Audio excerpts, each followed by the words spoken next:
All right. Hey there, everybody. My name is Corey Jones. I'm with Compassion Works for All here in Little Rock.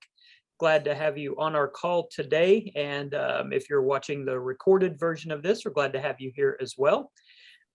Today, I wanted to spend just a moment talking about impermanence. We had a lovely conversation at the main library on Saturday, this past Saturday, about mindfulness and social media.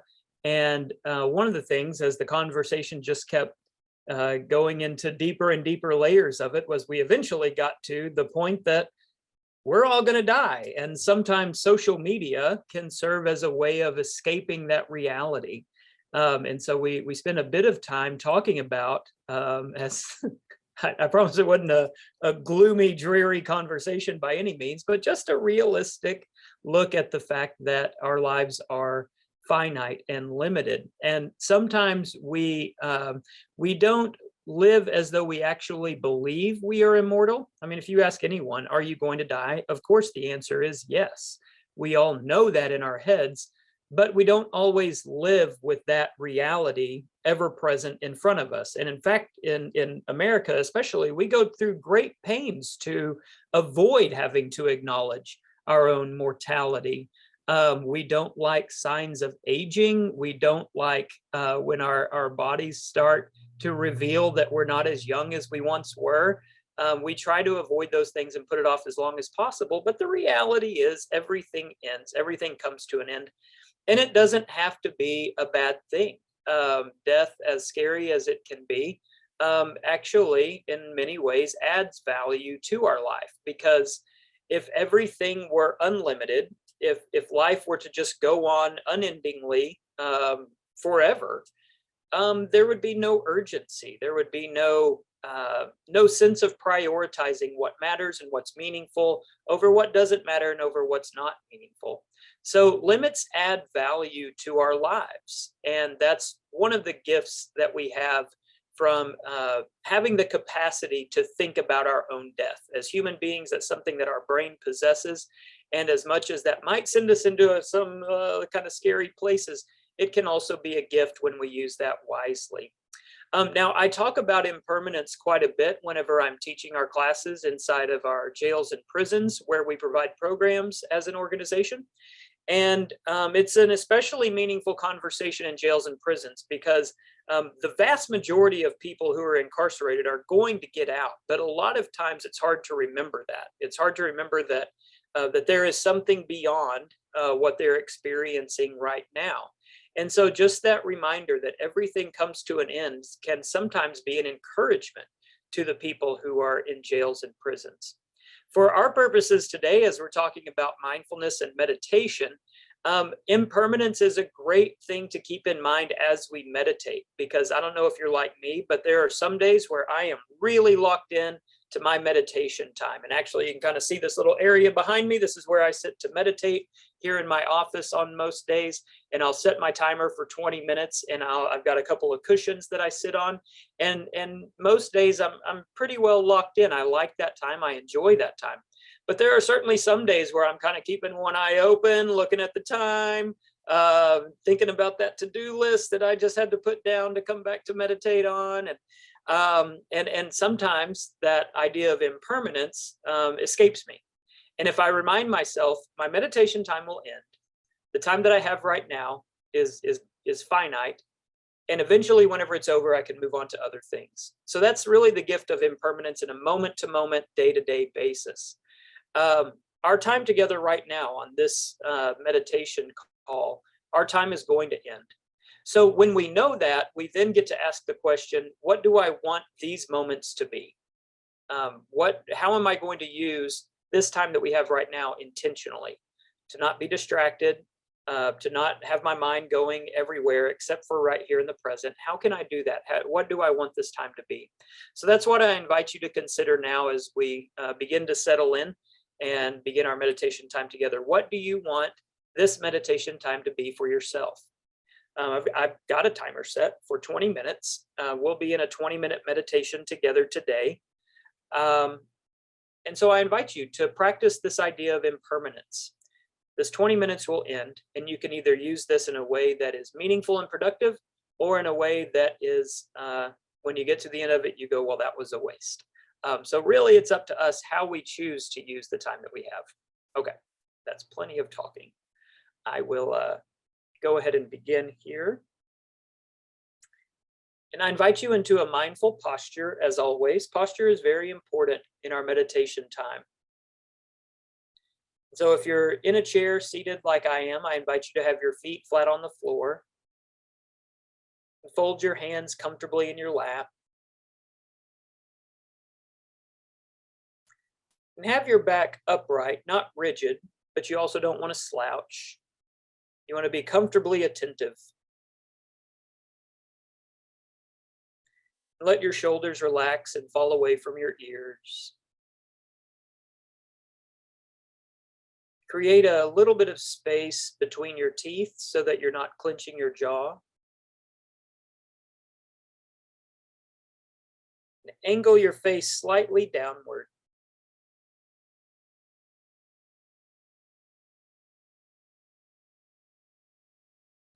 And hold this posture just for a moment.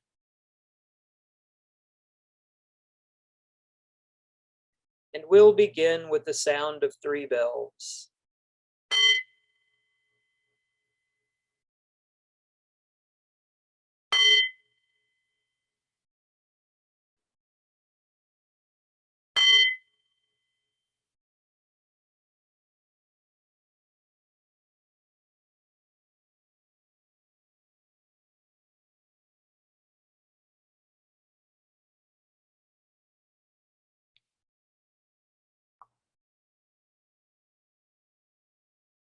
So in this mindful posture, our goal is to become present with both our body and our mind. Our body is already here.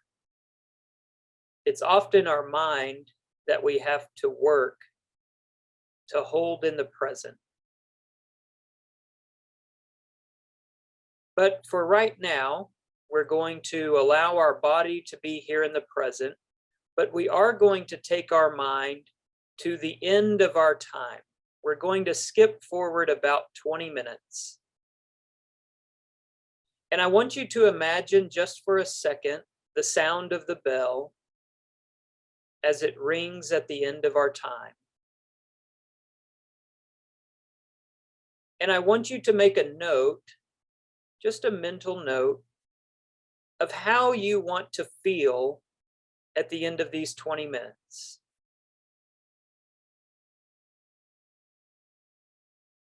Make just a mental note of how present you would like to be.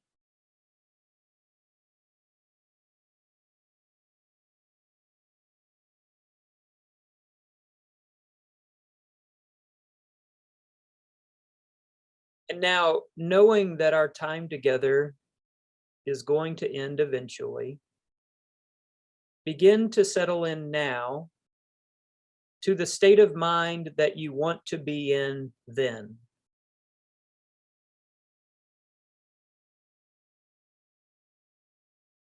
However you want to be at the end of our time together, begin feeling that, begin settling into that right now.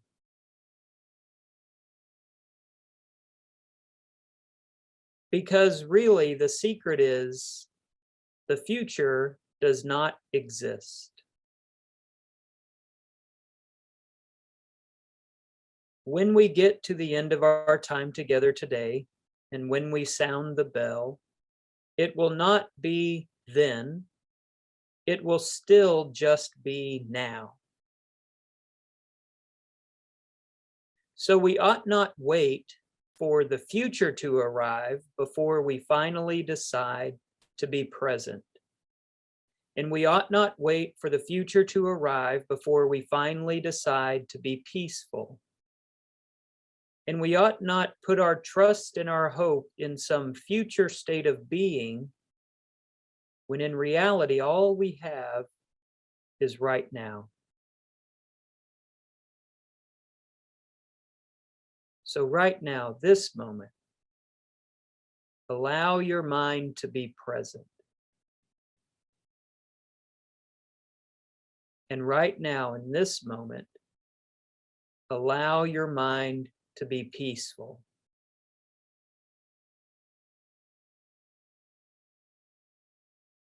And if in every moment we do this, we practice this, then we don't have to worry about whether we will be in this state in the future or not, because we are simply doing it one moment after the next.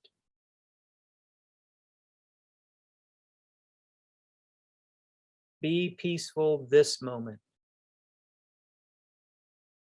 Be present this moment.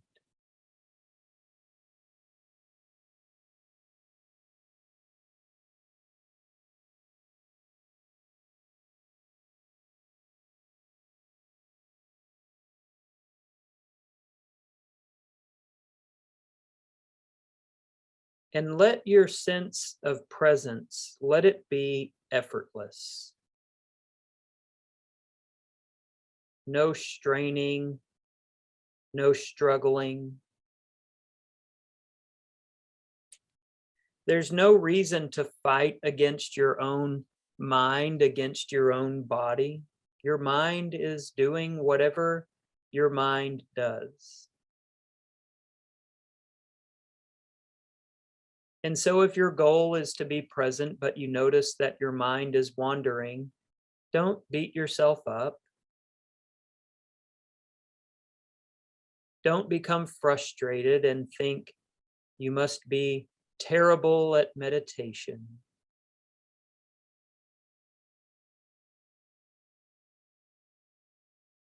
Simply return it gently to the present.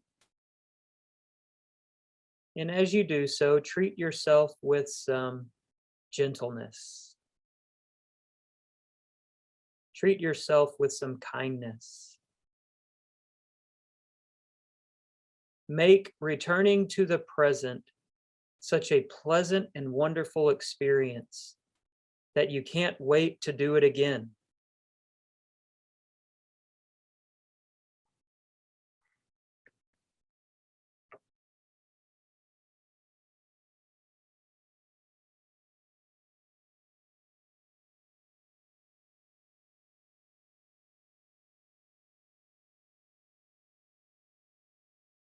Each time your mind wanders away, just make a note of where it went.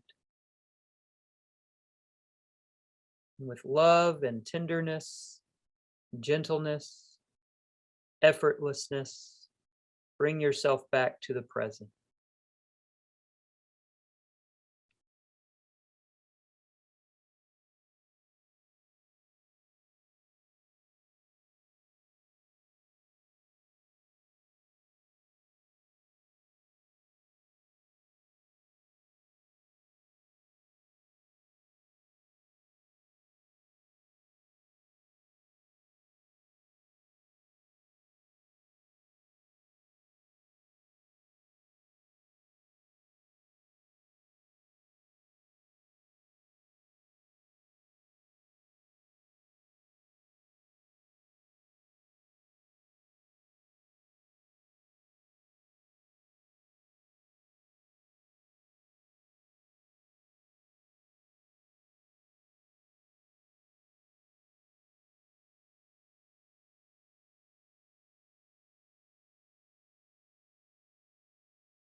And if this present awareness does become a struggle for you, if you find your mind and your thoughts racing so much that it's creating a sense of chaos within you rather than a sense of peace, we have a couple of tools at our disposal to help our minds stay in the present. And these tools are things that can only be found in the present. We can't find them in the past. We can't find them in the future. And that's why they're so important and so meaningful for our ability to not just maintain present awareness during meditation, but to maintain present awareness throughout our day. These tools are always with us. The first one is our breath. Each time you inhale, you're doing so in the present. And each time you exhale, you're doing so in the present. You cannot inhale in the past, and you cannot exhale in the future. You can only do those things in the present. And so for the next couple of moments, let's spend some time being present with our breath, paying attention with some curiosity to your inhale, and then paying attention with some curiosity to your exhale.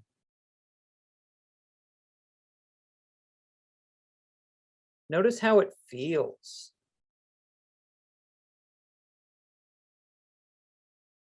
Notice the air as it enters your body, and notice the air as it leaves.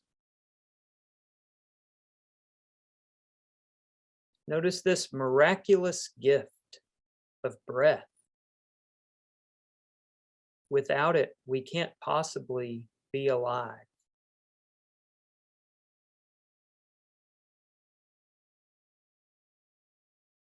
And it's something that you don't have to create yourself or even think about. Your body just knows to do it. Take a moment and rest in the miraculous nature, what it means to simply breathe.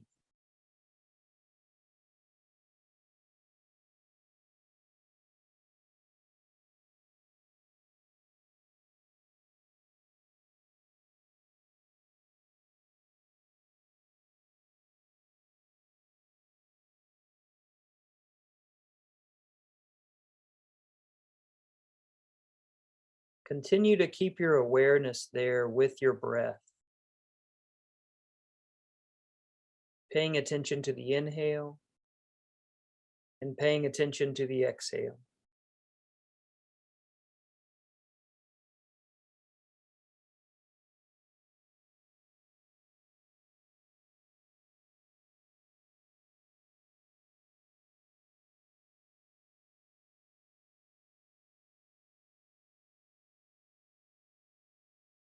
Knowing that our time together will end today, continue to be present now, using your breath as a form of grounding, as a way of centering, bringing your mind back into the present.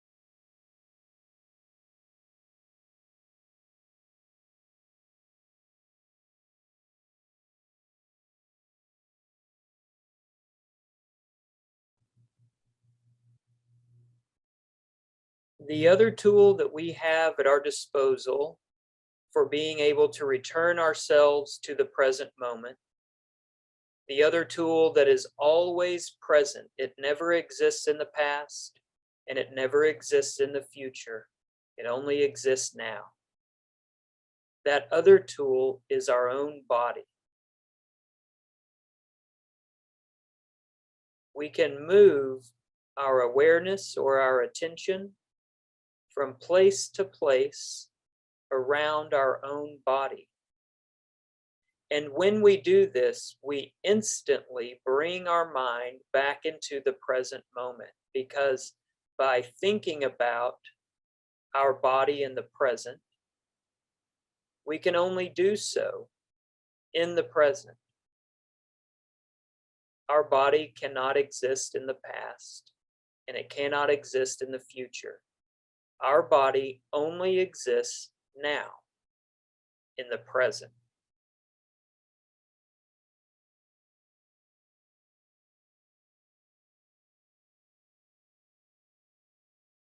And so consider something on your body like your eyes.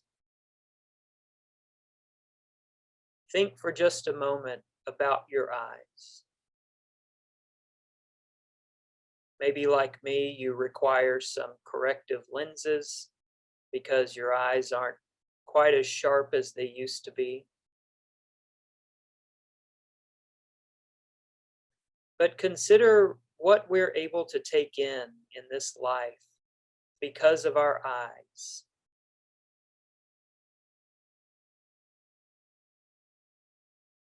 And our eyes don't exist in the past, and our eyes don't exist in the future. They only exist right now. And so for just a moment, put your awareness on your eyes.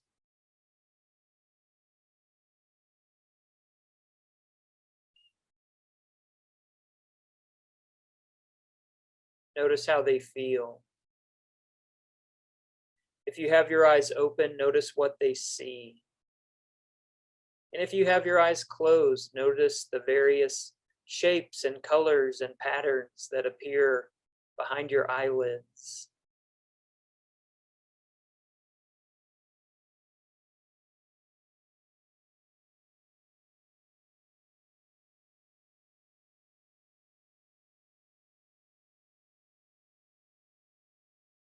And notice what's happening in your mind as you think about your eyes.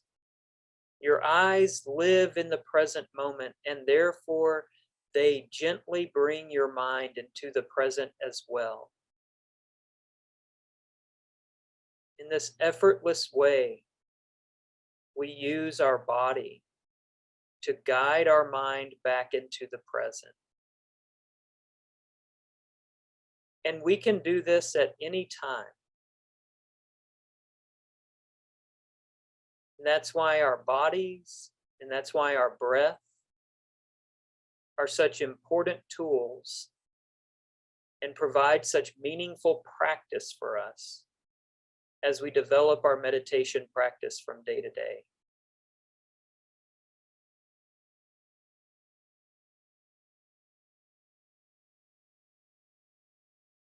And so for the last couple of minutes that we have together in our meditation, let's combine our breath and our body.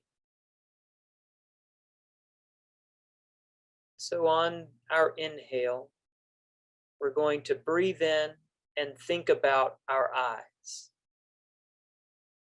And on the exhale, we're going to be grateful or smile to our eyes.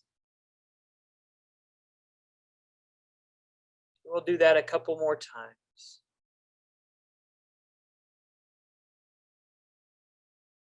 On the inhale, think about your eyes. And on the exhale, smile or extend gratitude to your eyes.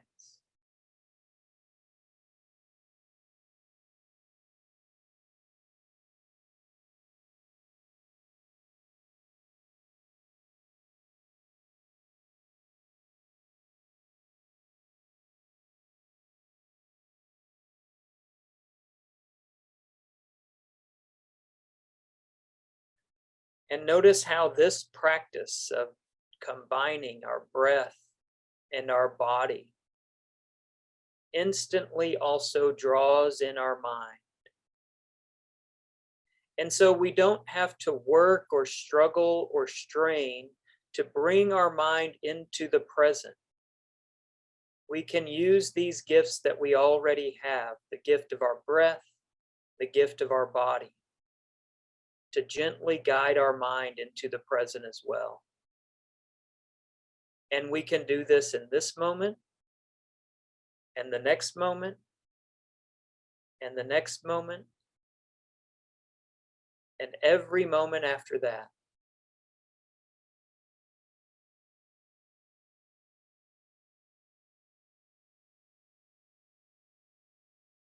As we come to the end of our time together, take one last deep inhale. And as you breathe out, you can open your eyes.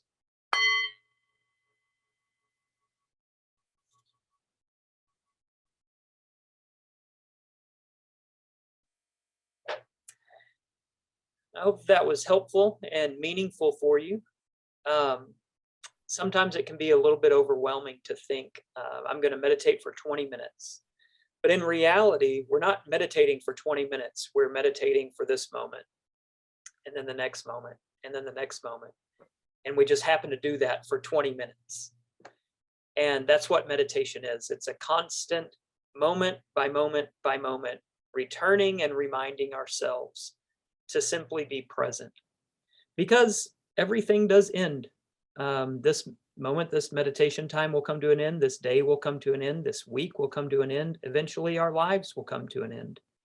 And if we mindlessly move through them and we're not present as it occurs, we miss so many things. So my hope is that this has given you a couple of tools to add to your tool belt about how to be present so that we enjoy as much of life as we possibly can while we have it. So I hope everyone has a wonderful day, and I hope to see you back here next time.